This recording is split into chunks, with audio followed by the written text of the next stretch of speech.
C'est un village qui a donné naissance à La Ciotat, puisqu'à l'époque, c'était le petit port caché dans le golfe d'Amour de la ville de Céreste. Depuis 1429, les deux communes sont séparées.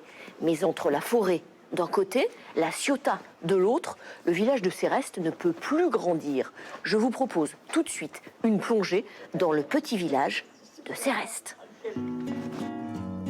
Pour nous servir de guide, voici Lucette Agostini.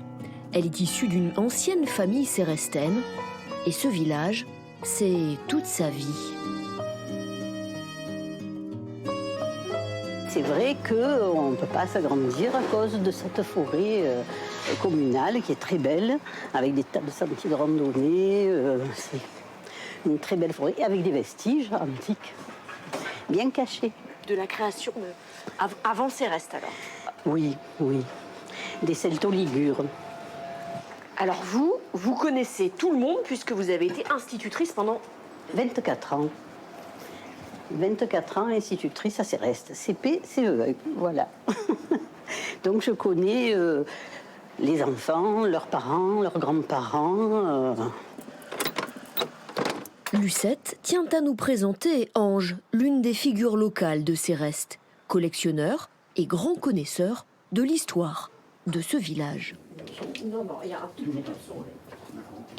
Ça s'appelle une cabarotte. Une cabarotte, c'est une En tramoule. provençal, c'est une cabarotte. C'est une voûte sous les maisons Oui. qui servait de passage. Et à l'époque, il y avait au milieu un caniveau pour faire évacuer l'eau qui allait à la fontaine romaine, puis ensuite aller jusqu'à la mer. Ange est aussi un amoureux de la poésie. Parlez-lui par exemple de son accent. Et si je vous disais à mon tour, gens du Nord, que c'est vous qui pour nous semblez l'avoir très fort, et que nous disions de vous du Rhône à la Gironde, ces gens-là n'ont pas le parler de tout le monde. Et que tout dépendant de la façon de voir, ne pas avoir d'accent pour nous, c'est en avoir. Un peu plus loin, des lignes et des mots, toujours, celles des romans du club de lecture de Céreste. Bonjour à vous tous. C'est là le repère, si je puis dire, des membres de l'association Taderi Tadera. Une petite association comme ça, où on parle des livres, qui est ouverte, qui est sympathique, qui est cordiale, eh ben, c'est un bon moyen. Et pour les vieux et pour les jeunes. Un bon moyen de créer du lien. Chaque année, Taderi Tadera propose gratuitement aux Cérestins de voter pour le livre du village. L'idée par rapport à ces livres, c'est de les mettre dans des commerces. Pourquoi ? De façon à ce que chaque villageois puisse récupérer dans un petit panier un bouquin, le lire et puis le ramener pour permettre une rotation. Et comme ça, tout le monde peut participer à l'élection du livre. Posons nos livres pour aller dans la forêt, celle qui permet au village de respirer. Direction le vallon de la Chilière, réhabilité en 2017. Très agréable, parce qu'il reste toujours frais. Ici, d'immenses arbres servaient de mât au bateau des chantiers tout proches.